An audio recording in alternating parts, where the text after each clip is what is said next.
कक्षा 10 का प्रश्नावली 4C है। राइटर है राम मनोहरे का। लघु उत्तरी प्रश्न, निम्नलिखित द्विघात यानी जिसपे दो घात हो समीकरणों के गुणनखंड विधि से हल कीजिए। गुणनखंड विधि से हल करना है इसको। तो यहाँ पे क्या दिया है, सवाल नंबर तीसरा है x पे 2 घात माइनस 3x माइनस 10 बराबर 0। चौथा है x square plus x minus 20 बराबर 0। हम इनको क्या करेंगे, गुणनखंड द्विघात समीकरणों की इसके में द्विघात समीकरणों को गुणनखंड विधि से करना है, यानी किसकी विधि से, गुणनखंड विधि से हमको हल करना है। तो इसमें क्या है, समीकरण हमारा दिया हुआ है, लिखेंगे हल। समीकरण दिया है x square minus 3x minus 10 बराबर 0।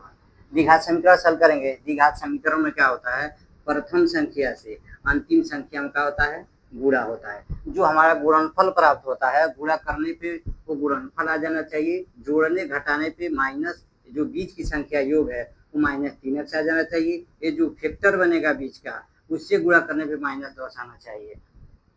हम क्या करेंगे, प्रथम संख्या से अंतिम संख्या में गुणा होता है, इसकी तुलना हम कर देते हैं ax square plus B X plus C बराबर 0। ए के मान हो गया x, यानी ए एक्स का मान होता है 1।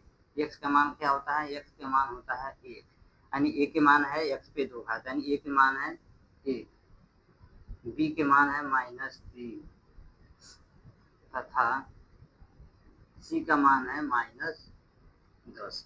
प्रथम संख्या हमारा क्या हो गया, प्रथम संख्या हो गया ए, प्रथम संख्या ए, अंतिम संख्या हो गया अपना सी, यानी ए सी होता है ए गुणे सी। तो प्रथम संख्या 1 हो गया, अंतिम संख्या हो गया 10, अंतिम संख्या है 10। 10 एक में गुणा करेंगे तो कितना हो जाएगा, बराबर 10 हो जाएगा। अब हम क्या करें, गुणनखंड विधि द्वारा 10 को तोड़ लेते हैं, गुणनखंड कर देते हैं। 2 5 10 कट गया पूरा पूरा, 5 एकम 5, यानी 2 और 5 में गुणा करेंगे तो हमारा गुणनखंड आ जाएगा 10। गुणनखंड हमारा कितना हो रहा है, 10। 2 5 10, यानी गुणा करने पे 10 आना चाहिए, जोड़ने घटाने पे माइनस 3 आना चाहिए, तो 2 5 10 हो जाता है। 2 5 10, गुणा करने पे 10 आना चाहिए। ऐसा संख्या जिसे अगर घटाएं जोड़ें गुणा करें तो माइनस 3 आना चाहिए। तो लिखेंगे प्लस 5x में से प्लस 5x माइनस 5x में से, क्योंकि माइनस है यहाँ, माइनस 5x में से प्लस 2x निकल जाएगा तो माइनस 3x बच जाएगा। माइनस 5x में प्लस 2x जाएगा तो माइनस 3x आ गया। अब 5 दूनी 10, यानी हमारा गुणनखंड बराबर है। तो लिखेंगे एक्स स्क्वायर, यहाँ बराबर का चिन्ह दे देंगे, x square minus 5x plus 2x minus 10 बराबर 0।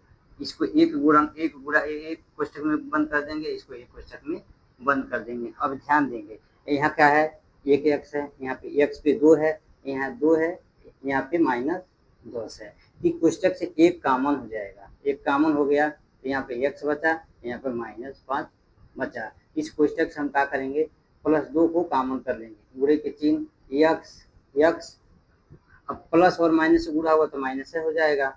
2 5 10, यानी संख्या सेम हो गया, दोनों कोष्ठक में संख्या सेम हो गया। एक्स माइनस 5 है, हम कोष्ठक से बाहर एक कामन कर लेते हैं, एक्स माइनस 5 को एक कोष्ठक में होगा और दूसरे में हुआ एक्स प्लस 2 गुणे एक्स प्लस 2 बराबर क्या हो गया, 0, यानी दोनों के बराबर 0 है तो लिखेंगे 2 घात कर देंगे, यानी एक्स प्लस 2 बराबर 0 हो जाएगा, बराबर एक्स माइनस 5 बराबर 0 हो जाएगा। एक्स माइनस 5 बायां है और 0 दायां पक्ष है, हम माइनस 5 को पक्षांतर कर देंगे क्या हो जाएगा, प्लस हो जाएगा, माइनस आएगा तो प्लस हो जाएगा। एक्स का मान आ गया, एक्स का मान कितना आ गया, एक्स माइनस 5 बराबर 0 का मान आ गया 5, और एक्स प्लस 2 बराबर 0 है, यहाँ पे बाएं पक्ष में प्लस है, दाहिने में जाएगा तो माइनस हो जाएगा, यानी एक्स प्लस एक्स बराबर माइनस 2 मान आया है। तो लिखेंगे अतः एक्स बराबर माइनस 2 कामा 5 है, यही हमारा गुणनखंड होता है। X square minus 3x minus 10 बराबर 0 का गुणनखंड कितना है, अतः एक्स बराबर माइनस 2 कामा 5, यही हमारा गुणनखंड है। अब ध्यान देंगे, चौथा सेम सवाल है, क्या पूछा है, गुणनखंड विधि से हमको हल करना है। X square plus X minus 20 बराबर 0, इसकी तुलना हम क्या कर देते हैं, लिखेंगे हल। जो दिया है लिख लेंगे, X square plus X minus 20 बराबर 0। इसकी तुलना हम करेंगे, A X square plus B X plus C बराबर 0। गुणनखंड में क्या होता है, प्रथम संख्या से यानी प्रथम संख्या से अंतिम संख्या में गुणा, प्रथम संख्या से अंतिम संख्या में गुणा। एक्स का मान ध्यान देंगे, एक्स का मान 1 होता है, प्रथम संख्या हमारा है ए, अंतिम संख्या है सी। अब ध्यान देंगे, ए का मान हमारा हो गया 1, बी का मान भी 1 है तथा सी का मान है -20 यानी ए का मान है 1 और सी का मान है 20, सी 20 एकम 20। अब हम 20 को गुणनखंड विधि से तोड़ रहे हैं, गुणनखंड विधि से लगाना है तो 4 5 20, 4 5 20, 5 एकम 5 यानी दोनों को गुणा कर देंगे तो 5 × 20 यानी हमारा गुणनफल 20 आना चाहिए। प्रथम संख्या और अंतिम संख्या में गुणा हुआ कितना हुआ है, गुणनफल हमारा 20 प्राप्त हुआ है। जोड़ने घटाने पे प्लस x बच जाना चाहिए और गुणा करने पे 20 होना चाहिए। तो 4 5 20 यानी 5x में से प्लस 5x में से -4x घटाएंगे तो प्लस 1x बच जाएगा, यानी प्लस 5x में -4x घटाएंगे 1x बच गया। अब 5 × 20 यानी हमारा गुणनखंड बराबर है, तो लिखेंगे यहाँ बराबर के चिन्ह, x पे 2 घात plus 5x minus 4x minus 20 बराबर 0।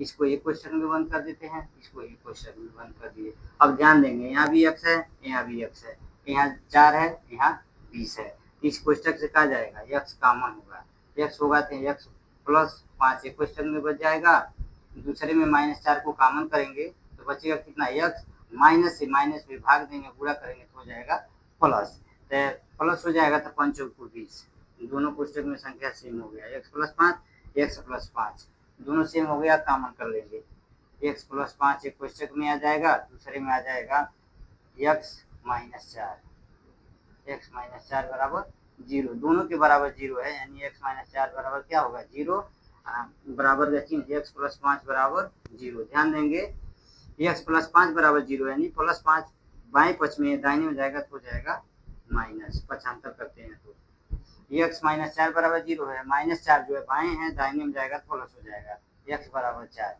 अतः हमारा गुणनखंड का है, अतः x बराबर 4 -5 है, यही हमारा गुणनखंड है किसका, x square plus X minus 20 का गुणनखंड। अतः x बराबर 4 -5 है, यही हमारा गुणनखंड है।